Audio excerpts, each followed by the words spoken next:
ഗോപുനന്ദിലെ ജിമാർട്ടിൽ നിന്നും പർച്ചേസ് ചെയ്യൂ. 70% വരെ ഡിസ്കൗണ്ടും നേടൂ. ഗോപുനന്ദിലെ ജിമാർട്ട്, കേരളത്തിൽ എല്ലായിടത്തും. വ്യത്യാസം മനസ്സിലാക്കൂ, നല്ലത് മാത്രം കഴിക്കൂ. മസ്ലീസ്, the true ice cream. ഈ സിനിമയ്ക്ക് ശേഷം പലരും എടി ഇത്രയൊക്കെ റൊമാൻസ് ഒക്കെ ചെയ്യുമോ എന്നൊക്കെ ചോദിച്ചിട്ട് കട്ട് ചെയ്ത സീനുകൾ ഒരുപാടുണ്ട്. ഉണ്ടായിരുന്നു.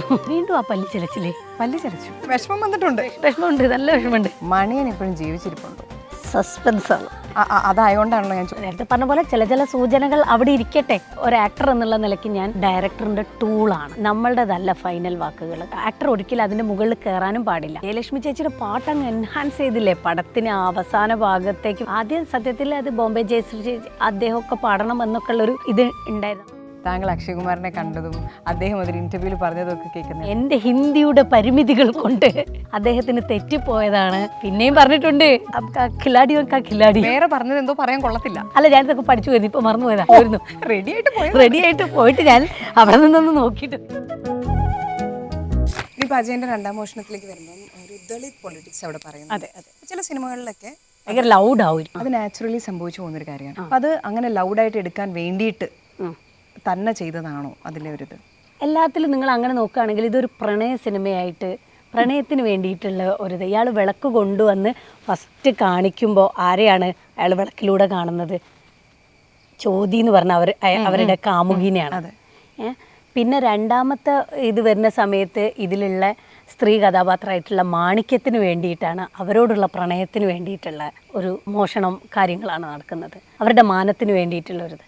പിന്നെ വരുന്ന സമയത്ത് ഇവരുടെ പ്രണയമാണ്. വിളക്കും ഇതൊക്കെ കൊടുത്താലും ഇയാളുടെ പ്രണയം എന്താണ് ലക്ഷ്മി എന്ന് പറഞ്ഞിട്ടുള്ള ക്യാരക്ടറിന് അജയനോട് അങ്ങനെ നോക്കുമ്പോൾ അങ്ങനെ. പിന്നെ ഇതിനകത്തുള്ള പൊളിറ്റിക്സുകളൊക്കെ ഭയങ്കര ലൗഡായിട്ടാണോ തോന്നിയത്? ഇങ്ങനെ അതിലങ്ങനെ പൊതിഞ്ഞ് വെച്ചിട്ടുള്ളൊരു, പക്ഷെ ഇതൊരു അപമാനത്തിന് രാജാവിന്റെ അതിൽ വളരെ പറയാൻ പറ്റില്ല. പക്ഷെ ആ ഒരു രാജാവ് പറയുന്ന സമയത്ത് ഒടുക്കം വരെ ആ അപമാനത്തിന്, മാണിക്യത്തിനേറ്റ അപമാനത്തിന് പ്രതികാരം അവിടെ നടക്കുന്നുണ്ട്. ഇതെല്ലാം വരുന്നത് ഇതിന്ന അവസാനം രോഹിണി ചില സീനുകൾ വിഗ്രഹം പല കാര്യങ്ങളൊക്കെ നടക്കുമ്പോഴും അതും കാണിക്കുന്നത് അതാണ്. എൻ്റെ അമ്മ അവിടെ വിജയിച്ചു അല്ലെങ്കിൽ ഞാൻ വിജയിച്ചു എന്ന് അജയൻ പറയുന്ന കാര്യങ്ങൾ. അപ്പൊ അതുകൊണ്ടാണ് എനിക്കത് ഇച്ചിരി ലൗഡായിട്ട് തോന്നിയത്. ആ ഒരു ഇതും കൂടി പറയാൻ വേണ്ടി ചെയ്ത പോലെ. അത് എഴുത്തുകാരന്റെ ഒരു ഇതിൽ പുള്ളിയുടെ അടുത്ത് ചോദിക്കുന്നതായിരിക്കും, അത് കഥാപരമായിട്ടൊക്കെ അവരെങ്ങനെയാണ് അത് ക്രിയേറ്റ് ചെയ്തത് എന്നുള്ളത്. എനിക്ക് ഇപ്പം ഞാൻ ഇപ്പം പറഞ്ഞതുപോലെ പൊളിറ്റിക്സിനെ കുറിച്ചിട്ടോ അല്ലെങ്കിൽ വേറെ അതിലുള്ള ഇപ്പം നമ്മൾ അഭിനയിക്കുന്ന സിനിമയിൽ അങ്ങനെയുള്ളതൊന്നും അതൊന്നും ഒരു ആക്ടർ എന്നുള്ള നിലയ്ക്ക് ഞാൻ എനിക്കിഷ്ടപ്പെടുന്ന കഥാപാത്രങ്ങൾ. പിന്നെ അവിടെ ഞാൻ ഡയറക്ടറിൻ്റെ ടൂളാണ്. എപ്പോഴും നമ്മളുടേതല്ല ഫൈനൽ വാക്കുകൾ. അത് ഡയറക്ടർ ഓക്കെ പറയുന്നതാണ്. നമുക്ക് ചിലപ്പോൾ അതിനേക്കാൾ നല്ല ചെയ്ത ഷോട്ട് ചിലപ്പോൾ വേറെ ഉണ്ടാവും, അത് എടുത്തിടാൻ പോലും ഉള്ളതില്ല. ഡയറക്ടർക്ക് എന്താണോ ഓക്കെ അതാണ് നമ്മളുടെ ഓക്കെ. നമ്മൾ അവരുടെ ആക്ടർ ഒരിക്കലും അതിൻ്റെ മുകളിൽ കയറാനും പാടില്ല. നമുക്ക് പറയാനുള്ളതൊക്കെ സിനിമയ്ക്ക് മുമ്പ് നമ്മളുടെ സംശയങ്ങളും കാര്യങ്ങളും ഒക്കെ തീർത്ത് പിന്നെ അവിടെ ചെന്നിട്ടും വർത്താനുണ്ടാവുന്നതും എനിക്കിഷ്ടമല്ല. ഇനി സിനിമയുമായി റിലേറ്റഡ് ആയിട്ടുള്ള വളരെ ഇമ്പോർട്ടൻ്റ് ആയിട്ടുള്ള ഒരു ചോദ്യം, എന്താണത്? മണിയൻ ഇപ്പോഴും ജീവിച്ചിരിപ്പുണ്ടോ? സസ്പെൻസ് ആണ്. അതായോണ്ടാണല്ലോ ഞാൻ ചോദിക്കണേ. എനിക്ക് വേറെ ആരോട് ചോദിക്കാൻ പറ്റില്ലല്ലോ, മാണിക്യത്തിനോടല്ല. മണിയൻ കാക്കയായിട്ടും പൂച്ചയായിട്ടും വരും, അത് കണ്ടു അല്ലേ? അതൊക്കെ കണ്ടു. കാറ്റായിട്ടും വെയിലായിട്ടും വരും, അതും കണ്ടു. ഇതിൽ ഒരു ഹീലിംഗ് ആണ് ആ വിളക്കിന്റെ ഒരു ഇത്, ഒരു എൻലൈറ്റ്മെന്റ് നടത്തപ്പെടുന്നു. ഒരു അമൃത് കിട്ടിയ ഫീലിംഗ് എനിക്കുണ്ടായി. അതായത് അമരനായി മാറിയ. അതെ അതെ, അതായത് നമ്മൾ കഴിഞ്ഞാലും വെണ്ണീറാവാത്തൊരു കഥയായിരിക്കും ഞാൻ എന്ന് മണിയൻ പറയുന്നുണ്ട്. നമുക്ക് മരണമില്ല എന്നും, നമുക്ക് മരണമില്ല എന്നും. അങ്ങനെ നേരത്തെ പറഞ്ഞ പോലെ ചില സൂചനകൾ അവിടെ ഇരിക്കട്ടെ. അതും ഈ പറഞ്ഞ പോലെ ഒരു എഴുത്തുകാരൻ്റെ ഇതല്ലേ. പക്ഷെ മാണിക്യത്തെ സംബന്ധിച്ചിടത്തോളം അദ്ദേഹം മരിച്ചിട്ടില്ല. മണിയൻ ജീവിച്ചിരിപ്പുണ്ടെന്ന് ഞാനങ്ങ് വിചാരിക്കട്ടെ. സമാധാനിക്കാൻ അങ്ങനെ വിചാരിച്ചോളൂ, അങ്ങനെയല്ല കേട്ടോ ഞാൻ പറഞ്ഞത്. അത് ഓരോരുത്തർക്കും അങ്ങനെ മണിയൻ മരിക്കാതിരിക്കട്ടെ. ആ ക്യാരക്ടർ എന്ന് പറയുന്നത് എല്ലാവരുടെ ഉള്ളിലും ജീവിക്കുന്നതാണ്. അപ്പം അതിന് ചിലപ്പോൾ അവർ വേറെ സിനിമകളൊക്കെ ഇതിൽ നിന്ന് വരാനൊക്കെ അതിനൊക്കെയുള്ള സാധ്യതകൾ അവസാനത്തേക്കൊക്കെ ഇട്ടിട്ടുണ്ടല്ലോ. വരട്ടെ. നമ്മൾ ആ ക്ലൈമാക്സ് സീനിലേക്ക് വരുമ്പോൾ ഈ സിനിമയെ ഏറ്റവും മനോഹരമാക്കുന്ന ഭാഗങ്ങളിൽ ഒന്ന് എനിക്ക് തോന്നുന്നത് വൈക്കം വിജയലക്ഷ്മിയുടെ ശബ്ദവും ആ കൂടെ സുരഭി, ഈ ശബ്ദം ഒന്നായി വരണം. ഇതിന്റെ ക്ലൈമാക്സിനെ കുറിച്ച് ഞാൻ ചോദിച്ചാൽ, ഈ സിനിമയുടെ വിജയത്തിന് പിന്നിൽ അതിൽ എത്രത്തോളം പ്രാധാന്യമുണ്ടെന്ന് ചോദിച്ചാൽ, ഇതെല്ലാം കൂടെ കൂട്ടിയിണക്കി എന്നോട് എന്ത് പറയും?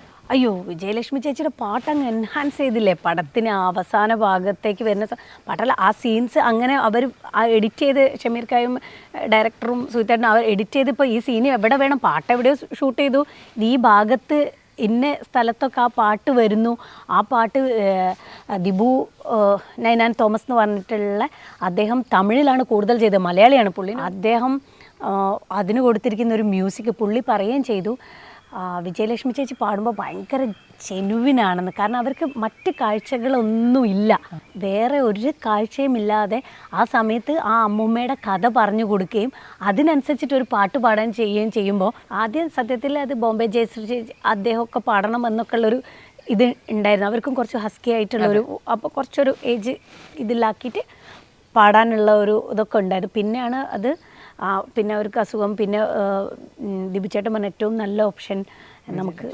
അവരാണെന്നൊക്കെ പറഞ്ഞിട്ട് ആ പാട്ട് ഇനി ചോദിക്കട്ടെ ഇതിൻ്റെ കൂടെ കട്ട് ചെയ്ത സീനുകൾ ഒരുപാടുണ്ട് ഉണ്ടായിരുന്നു അതിൽ അമ്മൂമ്മയുടെ ഒരു 1-2 സീനുകൾ കട്ടായി പോയിട്ടുണ്ട് നേരത്തെ ചോദിച്ചൊരു ചോദ്യം ഉണ്ടല്ലോ ഇനിയിപ്പം മണിയൻ മരിച്ചിട്ടുണ്ടോ ഇല്ലയോ എന്നൊക്കെ ഞാൻ ചോദിച്ചു അപ്പം അതിനൊക്കെ ചിലപ്പോൾ അതിൻ്റെ ചില ക്ലൂകളൊക്കെ തരുന്നൊരു സീനായിരുന്നു അതുകൊണ്ടായിരിക്കാം അവരത് കട്ട് ചെയ്തിരിക്കുന്നത് പിന്നെ എന്താ വെച്ചിട്ടുണ്ടെങ്കിൽ ഇത് കുറേ ഭാഗങ്ങൾ കട്ടായിട്ടുണ്ട് മൊത്തത്തിൽ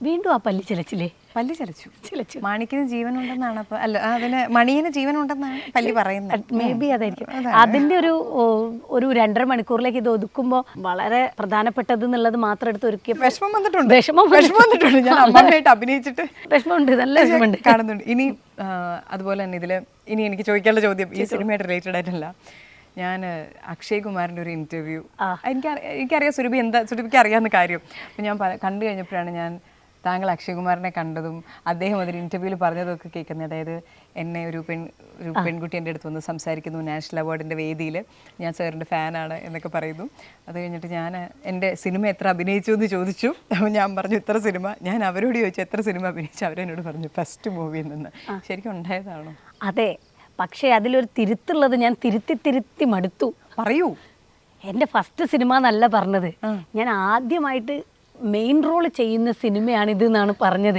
പിന്നെ എൻ്റെ ഹിന്ദിയുടെ പരിമിതികൾ കൊണ്ട് അക്ഷയ് കുമാർ അദ്ദേഹത്തിന് തെറ്റിപ്പോയതാണ് ഇതിനിയൊരു തിരുത്തലുണ്ടാവില്ല അദ്ദേഹത്തിന് എൻ്റെ ഹിന്ദി മനസ്സിലാവാത്തത് കൊണ്ട് മാറിപ്പോയതാണ് ഞാൻ ആദ്യമായിട്ട് ഒരു നായികയായിട്ട് മുഴുനീള ചിത്രത്തിൽ അഭിനയിക്കുന്ന എൻ്റെ ആദ്യത്തെ ലീഡ് റോളാണിത് എന്നാണ് പറഞ്ഞത് ഞാൻ അതിനു മുമ്പും കുറേ സാധനങ്ങൾ പറഞ്ഞിട്ടുണ്ടായിരുന്നു അത് അദ്ദേഹത്തിന് മറന്നുപോയിട്ടാണ് ഞാൻ പറഞ്ഞിട്ടുണ്ട് ആബ്ക റഫ് ആൻഡ് ടഫ് വാങ്ങൂ റഫ് ആൻഡ് ടഫ് ധരിക്കൂ അപ്പം ധരിക്കൂ വാങ്ങൂ എന്നുള്ള അദ്ദേഹത്തിന് അറിയില്ലല്ലോ അത് ഞാൻ ഹിന്ദി പറയേണ്ടിയിരുന്നു പക്ഷെ ഞാൻ 4 മണിയത്തെ സിനിമേൻ്റെ 4 മണിക്ക് സിനിമ അതെ അതെ റഫ് ആൻഡ് ടഫ് വാങ്ങൂ റഫ് ആൻഡ് ടഫ് ധരിക്കൂ എന്ന് പറയുന്നത് ഞാൻ ദേഖത്തെ എന്നൊക്കെ പറഞ്ഞിട്ടുണ്ട് ഭാഗ്യം വേറൊന്നും മനസ്സിലാവാൻ പിന്നെയും പറഞ്ഞിട്ടുണ്ട് ഞാൻ മറ്റേ പടം ഖിലാടി നേരാ ബച്പൻ മേ എന്നൊക്കെ പറഞ്ഞിട്ടുണ്ട് ഞാൻ എന്തായാലും ഇത് മാത്രമാണ് ഇന്റർവ്യൂവിൽ പറഞ്ഞിട്ടുള്ളൂ ഭാഗ്യം വേറെ പറഞ്ഞത് എന്തോ പറയാൻ കൊള്ളത്തില്ല അതുകൊണ്ട് പുള്ളി അതവിടെ കട്ട് ചെയ്ത് കളഞ്ഞു അല്ല ഞാൻ ഇതൊക്കെ പഠിച്ചു പോയിരുന്നു ഇപ്പൊ മറന്നുപോയതാ ഇതൊക്കെ ഞാൻ അദ്ദേഹത്തിനോട് പറയണമെന്ന് വിചാരിച്ചു പോയിരുന്നു റെഡി ആയിട്ട് പോയിട്ട് ഞാൻ അവിടെ നിന്നൊന്ന് നോക്കിയിട്ടൊക്കെ ഞാൻ പറഞ്ഞിട്ടുണ്ട് പക്ഷെ എന്തൊക്കെയോ വിട്ടു അദ്ദേഹം വിട്ടു പക്ഷെ അദ്ദേഹത്തിന് ഓർമ്മയുണ്ട് ഇതൊരു മലയാളി നടി ഉണ്ടായിരുന്നു എന്നും അവര് എങ്ങനെ മറക്കും പുള്ളി ഇതിങ്ങനെ പറഞ്ഞു പുള്ളിക്ക് എന്നെ മനസ്സിലായെന്ന് പുള്ളിയോട് ഇനി ചോദിച്ചാലേ അറിയത്തുള്ളൂ എന്തായാലും പുള്ളിക്ക് മനസ്സിലായിടത്തോളം പുള്ളി പറഞ്ഞിട്ടുണ്ടല്ലോ അത്രയും മതി അദ്ദേഹത്തെ പോലെ വലിയൊരു നടൻ നമ്മളെക്കുറിച്ച് ഓർക്കുന്നു പറയുന്നു അതിപ്പോൾ അത് വീണ്ടും എടുത്ത് മലയാള തർജ്ജമയോടൊക്കെ കൂടിയിട്ട് പറയുന്നു അത് ഹിന്ദിയിൽ വന്നപ്പോൾ ഇതേപോലെയുള്ള കമ്മ്യൂണിക്കേഷൻ പ്രശ്നം ഉണ്ടായിരുന്നു അക്ഷയ് കുമാറിനെ നാണം കെടുത്തി ബേച്ചത്തെ ഹുയെന്നോ അങ്ങനെന്തോ അത് ബേച്ചത്തെ അല്ല അത് വിറ്റുന്നാണ് അതായിരിക്കില്ല ബേസത്തി ആയിരിക്കും സുരഭി രണ്ടിലും ഏകദേശം അക്ഷരങ്ങളുണ്ടോ ഒരിക്കലും അത് ഒരേ സാധനമല്ല നമ്മൾ ഹിന്ദി വിട്ടു എല്ലാം വിട്ടു അജയന്റെ 2ാം മോഷണത്തിന്റെ വിജയം ആഘോഷിക്കുന്ന ഈ വേളയിൽ അജയന്റെ 2ാം മോഷണം പാർട്ട് 2 എന്ന് വരും അത് ജിതിനും സുഹിത്തേട്ടനും ടൊവിയും വിചാരിച്ചാൽ തീർച്ചയായിട്ടും വരും പ്ലാൻ ഉണ്ട് അല്ല ഞാൻ അപ്പം പറഞ്ഞിട്ടുണ്ട് അങ്ങനെ വല്ലതും വരികയാണെങ്കിൽ മണിയൻ മാണിക്യത്തെ ടൈലൻഡിൽ കണ്ടുമുട്ടുന്നതാവരുത് എന്ന് ആദ്യത്തെ സീനുകളും ആ വിളക്കിന്റെ അടുത്തിന്റെ മൂക്ക് കണ്ട സീനും ഒക്കെ തന്നെ വെച്ചാൽ മതി വേറെ എടുക്കണ്ടെന്നുള്ളത് ഈ മനോഹരമായ മൂക്കിന് കമന്റ് കിട്ടിയിട്ടുണ്ടായിരുന്നു എന്തായിരുന്നു കമന്റ് നമ്മുടെ ശ്രീലത നമ്പൂതിരി വളരെ സീനിയർ ആയിട്ടുള്ള ആക്ട്രസ് അപ്പം എന്നോട് പറഞ്ഞു നിന്നെ കാണാൻ എന്ത് ഭംഗിയാണ്, നിന്റെ സ്ക്രീനിൽ നിന്റെ മൂക്ക് വന്നപ്പോൾ എനിക്ക് കടിച്ചു തിന്നാൻ തോന്നി. ഞാൻ പറഞ്ഞത് ഈ മൂക്കിലല്ലേ അത്? എന്നെ കടി. അത് എൻ്റെ പപ്പ ഇങ്ങനെ എപ്പോഴും ഇങ്ങനെ ചാക്കോന്ന് വിളിച്ചിട്ട് ഇങ്ങനെ ഇങ്ങനെ പിടിച്ച് ചാക്കോന്നോ? ആ എന്നെ വീട്ടില് ചാക്കോന്നാണ് വിളിക്കുന്നത്. അപ്പൊ നിങ്ങളുടെ ഉള്ളിലൊരു പുരുഷൻ പണ്ടേ ഉണ്ടായിരുന്നു, അതാണ് നിങ്ങൾക്ക് അപ്പന്റെ റോളൊക്കെ ചെയ്യാൻ കിട്ടിയത്. അല്ലല്ല, എൻ്റെ തെരഞ്ഞെടുപ്പ് ഐഡിയിൽ ഞാൻ മെയിലാ. എനിക്ക് സമയമില്ലാത്തതുകൊണ്ടും നിങ്ങളുടെ സിനിമയുടെ ഈ വിജയത്തെക്കുറിച്ച് പറയുന്നതുകൊണ്ട് ഞാൻ ഒന്നും ഇനി ചോദിക്കണില്ല. അതല്ലേ, അത് മാറ്റി മാറ്റി മാറ്റി അല്ല, ശരിക്കും ഞാൻ പെണ്ണാന്നല്ല ഞാൻ ഉദ്ദേശിച്ചത്, അങ്ങനെയല്ല. ഇതിനി അടുത്ത ട്രോളുകളായിട്ട് ഇറങ്ങിക്കോ. ഞാൻ ഒരു 9ാം ക്ലാസ് വരെ ബോയ്ക്കട്ടായിരുന്നു. 9ാം ക്ലാസ് കഴിഞ്ഞതിന് ശേഷം ഭരതനാട്യത്തിൻ്റെ യൂത്ത് ഫെസ്റ്റിവലിലൊക്കെ പങ്കെടുക്കുമ്പോഴാണ് ഞാൻ ആദ്യമായിട്ട് കാത് കുത്തുന്നത്.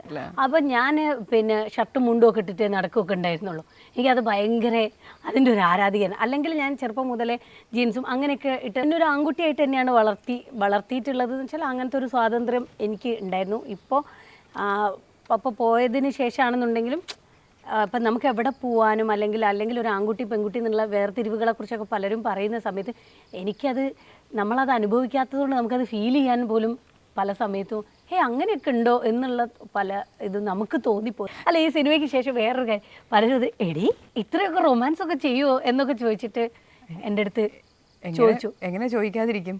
ആക്ടർ എപ്പോഴും ബെഗേഴ്സാണ്. നിങ്ങൾ എന്തെങ്കിലും ഒരു ക്രിയേറ്റർ തന്നാൽ മാത്രമേ അത് നമുക്ക് എന്തെങ്കിലും ചെയ്യാൻ പറ്റുള്ളൂ. നിങ്ങൾ ഇതാണ് തരുന്നതെങ്കിൽ അതേ നമുക്ക് ചെയ്യാൻ പറ്റുള്ളൂ. അതിൽ കൂടുതൽ ഒന്നും തന്നെ നമുക്ക് ചെയ്യാൻ പറ്റില്ല.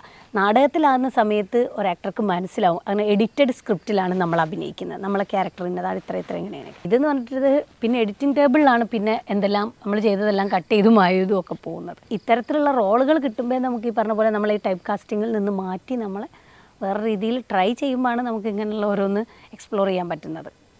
അങ്ങനെ ഒരുപാട് നല്ല റോളുകൾ ഇനിയും വരട്ടെ എന്ന് ആശംസിച്ചുകൊണ്ട് thank you so much Surabhi Lakshmi. Thank you. ഗോപുനന്ദിലെ ജിമാർട്ടിൽ നിന്നും പർച്ചേസ് ചെയ്യൂ. 70% വരെ ഡിസ്കൗണ്ടും നേടൂ. ഗോപുനന്ദിലെ ജിമാർട്ട്, കേരളത്തിൽ എല്ലായിടത്തും. വ്യത്യാസം മനസ്സിലാക്കൂ, നല്ലത് മാത്രം കഴിക്കൂ. മസ്ലീസ്, the true ice cream.